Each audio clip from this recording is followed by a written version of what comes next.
आप सभी को नमस्कार। आज हम एनसीईआरटी ज्योग्राफी क्लास 6 का चैप्टर नंबर 2 ग्लोब अक्षांश एवं देशांतर के बारे में पढ़ेंगे। और आज इस चैप्टर में जिन टॉपिकों के बारे में पढ़ना है वो इस प्रकार से हैं। पहला है ग्लोब, फिर अक्ष, फिर विषुवत वृत्त, उत्तरी एवं दक्षिणी गोलार्ध, अक्षांश रेखाएं, उत्तरी अक्षांश रेखाएं, दक्षिणी अक्षांश रेखाएं, कर्क रेखा, मकर रेखा, उत्तरी ध्रुव वृत्त, दक्षिणी ध्रुव वृत्त, पृथ्वी के ताप कटिबंध जिसमें पहला है उष्ण कटिबंध, दूसरा शीतोष्ण कटिबंध, तीसरा शीत कटिबंध, फिर देशांतर रेखा के बारे में पढ़ेंगे और फिर देशांतर और समय के बारे में जानेंगे। तो आइए क्लास को स्टार्ट करते हैं। सबसे पहले ग्लोब के बारे में जानते हैं। ग्लोब क्या होता है? देखिए, ग्लोब पृथ्वी का लघु रूप में एक वास्तविक प्रतिरूप होता है। पृथ्वी का एक छोटे रूप में वास्तविक प्रतिरूप। वास्तविक प्रतिरूप क्या मतलब क्या होगा? जैसे मान लीजिए हमारी ये क्या है, पृथ्वी है, ठीक, और ये हमारा क्या है, ग्लोब है, ठीक है। ये हमारा क्या है, ग्लोब है।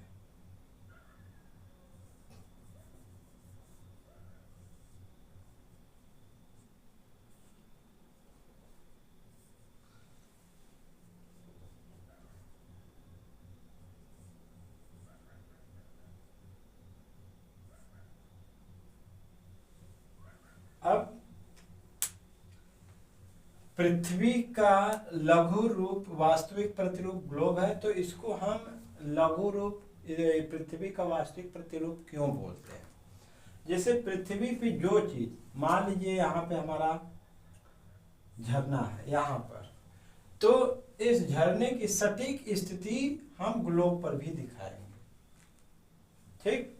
यहाँ पे मान लीजिए कोई नदी बह रही है, तो एकदम वही सटीक स्थिति नदी के हम यहाँ दिखाएंगे। यहाँ पे अगर पहाड़ है तो हम पहाड़ की भी स्थिति यहाँ पे दिखाएंगे। जिस स्थान पे पृथ्वी पर जिस स्थान पे जो आकृति स्थित है, हम वही आकृति ग्लोब पर दिखाते हैं। इसलिए हम ग्लोब को पृथ्वी का क्या बोलते हैं? वास्तविक प्रतिरूप बोलते हैं, ठीक। यानी ग्लोब पृथ्वी का छोटे रूप में वास्तविक प्रतिरूप है। क्यों प्रतिरूप है? क्योंकि पृथ्वी पर जो भी आकृति, जो भी झील, झरना, पहाड़, जो भी चीज इस पे जिस जगह पे स्थित होती है, वही चीज हम कहाँ दिखाते हैं? ग्लोब पर दिखाते हैं, एकदम सटीक स्थान पे। इसलिए ग्लोब को हम पृथ्वी का वास्तविक प्रतिरूप कहते हैं, ठीक। चलिए अब हम बात कर लेते हैं अक्ष की। अक्ष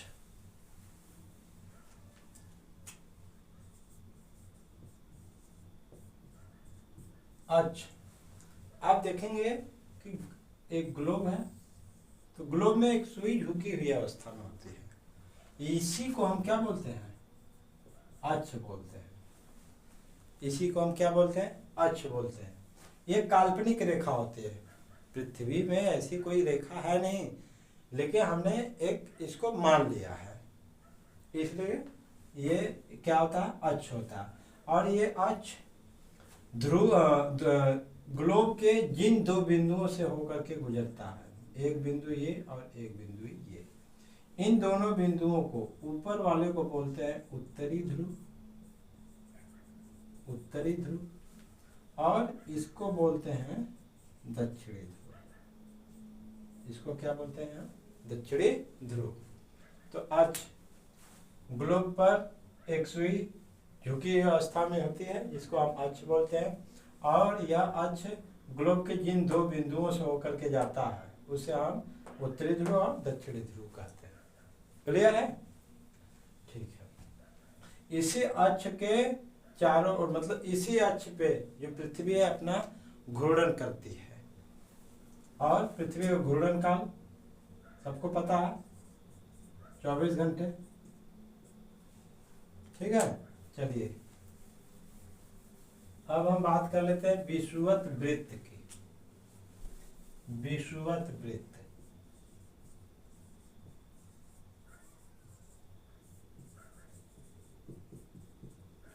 विषुवत वृत्त क्या होता है? विषुवत वृत्त भी एक काल्पनिक रेखा होती है। विषुवत वृत्त भी क्या होती है? काल्पनिक रेखा होती है जो ग्लोब को दो बराबर भागों में विभाजित करती है। जैसे मान लीजिए हमारा क्या है, ग्लोब हो गया, तो ये हमारी एक क्या होगी? काल्पनिक रेखा होगी, और यही क्या होता है? विषुवत वृत्त होता है। इसी को हम क्या बोलते हैं? विषुवत वृत्त। अब इसके उत्तर वाले जो भाग होगा इसको हम बोलते हैं उत्तरी गोलार्ध। उत्तरी गोलार्ध, विषुवत वृत्त के उत्तर में जो स्थित भाग होता है उसको हम बोलते हैं उत्तरी गोलार्ध, और इसी विषुवत वृत्त के दक्षिण में जो इस भाग स्थित होता है उसको हम क्या बोलेंगे? दक्षिणी गोलार्ध। समझ में आ रहा है? विषुवत वृत्त ऐसे काल्पनिक रेखा जो ग्लोब को दो बराबर भागों में विभाजित करती है। इसका वैल्यू होता है 0 डिग्री। ठीक है, विषुवत वृत्त के उत्तरी भाग को उत्तरी गोलार्ध और दक्षिणी भाग को दक्षिणी गोलार्ध बोलते हैं। ग्लोब आप पढ़ लिए, अक्ष, विषुवत वृत्त उत्तरी एवं दक्षिणी गोलार्ध हो गया। अब हम पढ़ेंगे अक्षांश रेखाएं। अब क्या हम पढ़ेंगे? अक्षांश रेखाएं।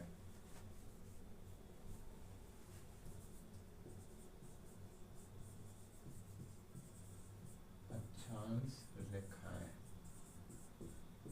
अक्षांश रेखाएं क्या होती हैं? ये जो विषुवत वृत्त है, विषुवत वृत्त, इससे ध्रुवों तक, ये हमारा उत्तरी ध्रुव हो गया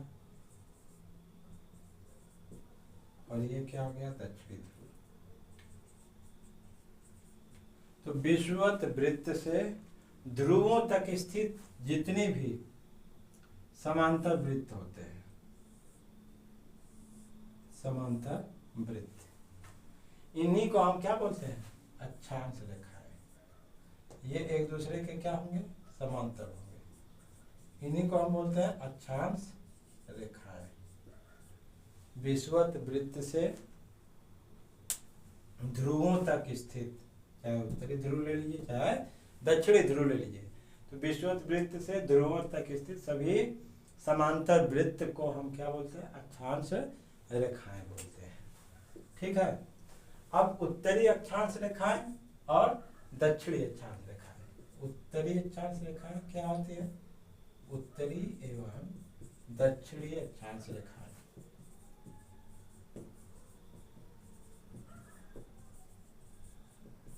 उत्तरी एवं दक्षिणी अक्षांश रेखाएं, देखिए विषुवत वृत्त के उत्तर में जो अक्षांश रेखाएं होंगी, ये इन सभी को हम क्या बोलते हैं?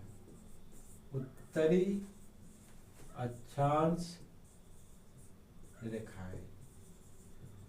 क्या बोलते हैं इनको हम? उत्तरी अक्षांश रेखाएं। और इसी विषुवत वृत्त से दक्षिण में जो अक्षांश रेखाएं होंगी इनको हम क्या बोलेंगे? दक्षिणी अक्षांश रेखाएं।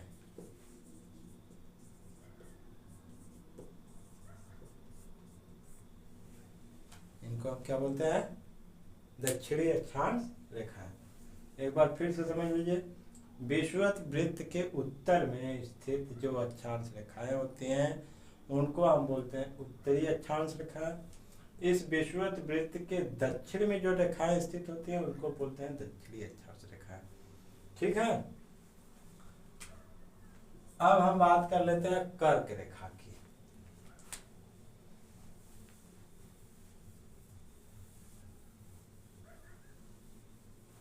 कर्क रेखा, कर्क रेखा, कर्क रेखा क्या होता है? ये जो हमारा विषुवत वृत्त है, इस विषुवत वृत्त से, विषुवत वृत्त जिसकी वैल्यू 0 डिग्री है, तो विषुवत वृत्त से 23.5 डिग्री उत्तर, मान लीजिए ये अक्षांश रेखा कहाँ पे स्थित है, 23.5 डिग्री उत्तर में स्थित है, उत्तरी अक्षांश में। तो इसी रेखा को हम क्या बोलते हैं, कर्क रेखा बोलते हैं। इसको हम क्या बोलते हैं, कर्क रेखा बोलते हैं। और यह हमारे भारत देश को लगभग 2 बराबर भागों में विभाजित करता है। कर्क रेखा हमारे भारत देश को लगभग 2 बराबर भागों में विभाजित करता है। तो विषुवत वृत्त से 23.5 डिग्री उत्तर में स्थित अक्षांश रेखा को हम क्या बोलते हैं, कर्क रेखा बोलते हैं। और ठीक उसी प्रकार से अगर हम मकर रेखा की बात कर लें, मकर रेखा, तो मकर रेखा भी 23.5 डिग्री पे ही स्थित होता है, लेकिन वो कहाँ स्थित होता है, 23.5 डिग्री दक्षिण में होता है। मान लीजिए यह रेखा हमारा कहाँ है, 23.5 डिग्री दक्षिण में। तो वह अक्षांश रेखा जो विषुवत वृत्त से 23.5 डिग्री दक्षिण में स्थित होता है, हम इसको बोलते हैं मकर रेखा। क्या बोलेंगे, मकर रेखा। क्लियर है। अब हम बात करेंगे उत्तरी ध्रुव वृत्त की। उत्तरी ध्रुव वृत्त, उत्तरी ध्रुव वृत्त क्या होता है,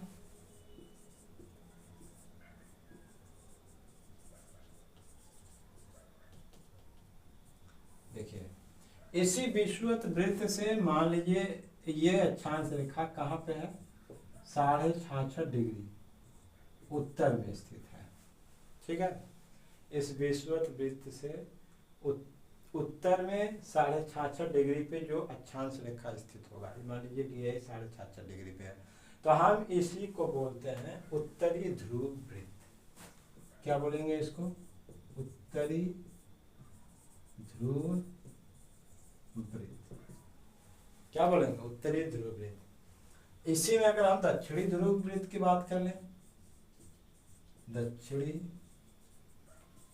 ध्रुव वृत्त, दक्षिणी ध्रुव वृत्त, तो दक्षिणी ध्रुव वृत्त क्या होता है, दक्षिणी ध्रुव वृत्त भी 66.5 डिग्री पे ही होता है, लेकिन कहाँ होता है, दक्षिण दिशा में। मान लीजिए ये 66.5 डिग्री कहाँ पे है, दक्षिण में स्थित है ये अक्षांश रेखा। तो इस अक्षांश रेखा को हम क्या बोलेंगे, दक्षिणी ध्रुव वृत्त। दक्षिणी ध्रुव वृत्त क्या बोलेंगे इसको हम, दक्षिणी ध्रुव वृत्त। समझ आ गया। यानी विषुवत वृत्त से 66.5 डिग्री पे 66.5 डिग्री उत्तर में स्थित अक्षांश रेखा उत्तरी ध्रुव वृत्त, विषुवत वृत्त से 66.5 डिग्री दक्षिण में स्थित अक्षांश रेखा दक्षिणी ध्रुव वृत्त। ठीक है। अब हम बात करेंगे पृथ्वी के ताप कटिबंध की। किसकी बात करेंगे, पृथ्वी के ताप कटिबंध।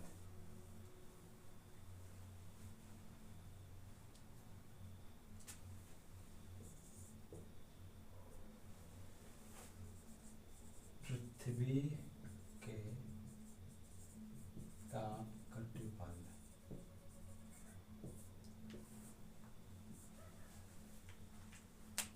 ठीक है। ये मान लीजिए हमारा ग्लोब है,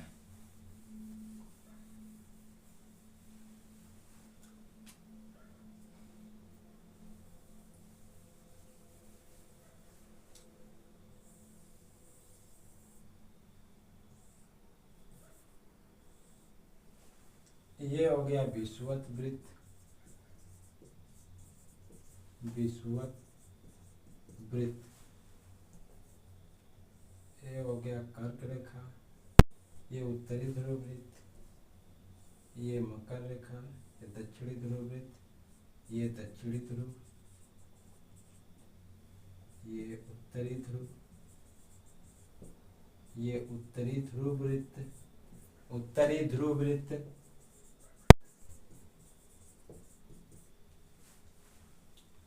ये कर्क रेखा, ये मकर रेखा,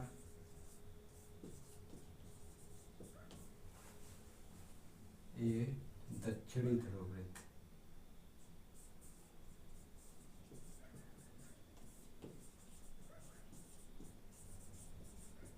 ठीक है।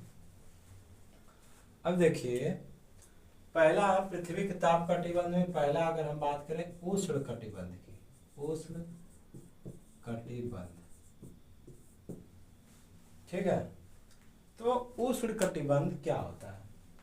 जो कर्क रेखा है और मकर रेखा है, इन दोनों रेखाओं के बीच में जितने भी अक्षांश रेखाएं स्थित हैं, इन सभी पर सूर्य वर्ष में ठीक एक बार दोपहर में ठीक सिर के ऊपर होता है। चाहे हम इसकी बात कर लें, चाहे इसकी, चाहे इसकी, चाहे इसकी, किसी की भी, कर्क रेखा मकर रेखा के बीच जितनी भी अक्षांश रेखा, तो वर्ष में एक बार दोपहर में ठीक एकदम इनके सीध में होता है, एकदम दोपहर में ठीक सर के ऊपर होता है। इसलिए इन क्षेत्रों में, इतना जो क्षेत्र है, इन क्षेत्रों में सबसे अधिक ऊष्मा प्राप्त होती है। क्या होती है? सबसे अधिक ऊष्मा प्राप्त होती है। इसीलिए हम इसको क्या बोलते हैं? उष्ण कटिबंध बोलते हैं। उष्ण कटिबंध, उष्ण कटिबंध किसे कहते हैं? कर्क रेखा और मकर रेखा के बीच जितनी भी अक्षांश रेखाएं हैं, उन सभी अक्षांश रेखाओं पे सूर्य वर्ष में एक बार दोपहर में ठीक सिर के ऊपर होता है। इससे इन क्षेत्रों में सबसे अधिक ऊष्मा प्राप्त होगी, और जब सबसे अधिक ऊष्मा प्राप्त होती है तो इसीलिए इसको हम उष्ण कटिबंध कहते हैं। अब हम बात करें अगर शीतोष्ण कटिबंध की, शीतोष्ण कटिबंध, शीतोष्ण कटिबंध क्या होता है? आपको पता है कि सूर्य की जो किरणें हैं वह ध्रुवों की ओर तिरछी पड़ती हैं। ध्रुवों की ओर कैसी पड़ती हैं? तिरछी पड़ती हैं। तो जो सूर्य की किरणें हैं कर्क रेखा और मकर रेखा के बाद तिरछी होती चली जाती हैं, ध्रुवों तक क्या होती है? तिरछी होती चली जाती हैं। इसलिए कर्क रेखा एवं उत्तरी ध्रुव के वृत्त, उत्तरी ध्रुव वृत्त के बीच, और इधर मकर रेखा और दक्षिणी ध्रुव के बीच जो सूर्य की किरणें तिरछी पड़ती हैं, इसलिए यहाँ पे और यहाँ पे और यहाँ पे इसका तापमान क्या होता है? इन क्षेत्रों का तापमान मध्यम रहता है। इसलिए इसको हम क्या बोलते हैं? शीतोष्ण कटिबंध।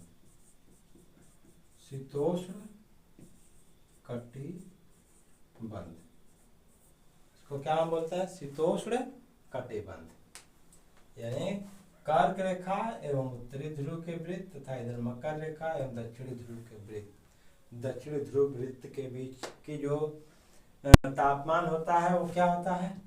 मध्यम रहता है, और इसलिए इसको हम क्या बोलते हैं? शीतोष्ण कटिबंध कहते हैं। इसी में अगर हम शीत कटिबंध की बात कर लें, शीत कटिबंध, तीसरा हमारा क्या है? शीत कटिबंध। शीत कटिबंध, शीत कटिबंध किसके किसके बीच पाया जाता है? उत्तरी ध्रुव वृत्त और उत्तरी ध्रुव, और दक्षिणी ध्रुव वृत्त और दक्षिणी ध्रुव के बीच। शीत कटिबंध क्यों इसकी यहाँ पाया जाता है? क्योंकि आप जानते हैं कि सूर्य की जो किरणें हैं ध्रुवों पे एकदम क्या पड़ती है? तिरछी पड़ती हैं। ध्रुवों पे क्षितिज से ऊपर आ ही नहीं पाता, इसलिए यहाँ बहुत कम ही इसकी किरण पहुंच पाती है और ऊष्मा भी बहुत कम पहुंचती है। इसलिए यहाँ वर्ष भर एकदम ठंडा पड़ता है। इसलिए दक्षिणी ध्रुव वृत्त और दक्षिणी ध्रुव, उत्तरी ध्रुव वृत्त, उत्तरी ध्रुव वृत्त और उत्तरी ध्रुव के बीच तापमान बहुत अधिक ठंडा होता है, और इसको हम क्या बोलते हैं? शीत कटिबंध बोलते हैं। इसको क्या बोलते हैं? शीत कटिबंध। ये हो गया हमारा शीत कटिबंध।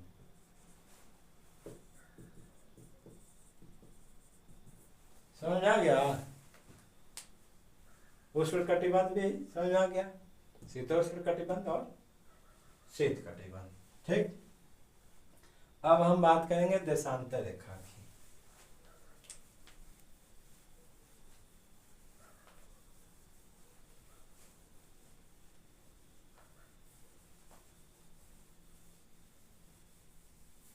देशांतर रेखा,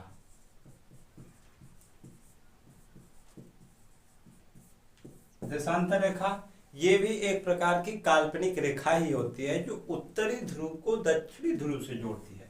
मान लीजिए हमारा क्या हो गया, ग्लोब हो गया, और ये हो गया उत्तरी ध्रुव, और ये क्या हो गया, दक्षिणी ध्रुव। तो उत्तरी ध्रुव को दक्षिणी ध्रुव से जोड़ने वाली जो रेखा होती है इसी को हम क्या बोलते हैं, देशांतर रेखा, और इसको हम मेरिडियन रेखा भी बोलते हैं। इसे हम क्या बोलते हैं, मेरिडियन रेखा भी बोलते हैं। इनकी जो संख्या होती है, इनकी संख्या होती है 360। ध्रुवों पे ये रेखाएं मिल जाती हैं, ध्रुवों पे रेखाएं क्या होंगी, मिल जाती हैं। और ये रेखाएं एक दूसरे के समानांतर नहीं होती, समानांतर नहीं होती, एक दूसरे के समानांतर नहीं होती। दो देशांतर रेखाओं के बीच की जो दूरी होती है उसको हम बोलते हैं गोरे, उसको हम क्या बोलेंगे, गोरे बोलते हैं।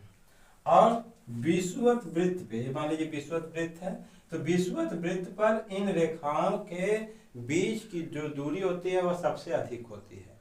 विषुवत वृत्त पर इन रेखाओं, चाहे इसके बीच की दूरी, चाहे इसके बीच की दूरी, या और अगर मान लीजिए तो इसके बीच की दूरी, तो विषुवत वृत्त पर इन रेखाओं के बीच की दूरी सबसे अधिक होती है।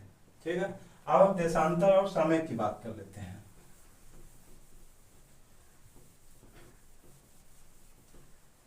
देशांतर और समय,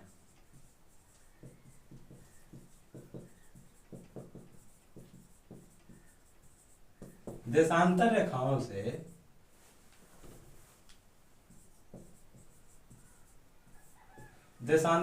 से समय का निर्धारण कैसे हम करते हैं।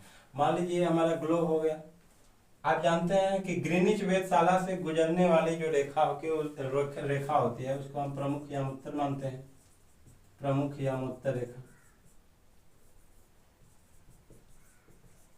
प्रमुख या उत्तर रेखा होती है। आप जानते हैं कि पृथ्वी पश्चिम से पूर्व की ओर चक्कर लगाती है, तो इस ग्रीनिच वेधशाला से पूर्व में जो देश होंगे उनका जो समय होगा वो इससे क्या होगा, आगे होगा, और पश्चिम में जो देश होंगे उनका समय पीछे होगा। अब आगे और पीछे समय होता कैसे है, मान लीजिए आप जानते हैं कि पृथ्वी 24 घंटे में कितने डिग्री घूम जाती है, 360 डिग्री। एक घंटे में कितने डिग्री घूमेगी, 15 डिग्री। और 4 मिनट में ये और 1 डिग्री घूमने में इसको 4 मिनट लगता है, यानी 4 मिनट में 1 डिग्री घूम जाएगी, 4 मिनट में 1 डिग्री घूमेगा। ठीक है, तो अब मान लीजिए हमें इस ग्रीनविच वेधशाला से 30 डिग्री पूर्व में हमको समय निकालना है। कितना, 30 डिग्री पूर्व समय।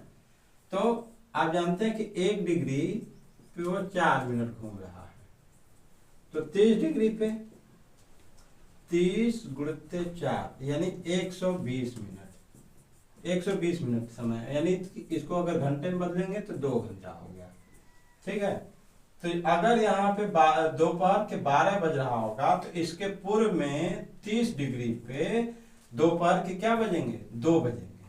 दोपहर के क्या बजेंगे, 2 बजेंगे। उसी तरह से अगर पश्चिम में निकालना हो, 30 डिग्री पश्चिम, प्रोसेस वही होगा। अब 2 घंटा आ गया, तो अब 12 में से 2 को कम कर दीजिए, यानी कितना यहाँ पे बजेगा, 10 बजेगा। अगर 30 डिग्री पश्चिम की बात करेंगे तो 10, और 30 डिग्री पूर्व की बात करेंगे तो 2 बजेगा। कब 2 बजेगा, जब यहाँ दोपहर के 12 बज रहा होगा। ठीक है, इस प्रकार से चैप्टर समाप्त होता है। अगले क्लास में हम चैप्टर नंबर 3 स्टार्ट करेंगे। धन्यवाद।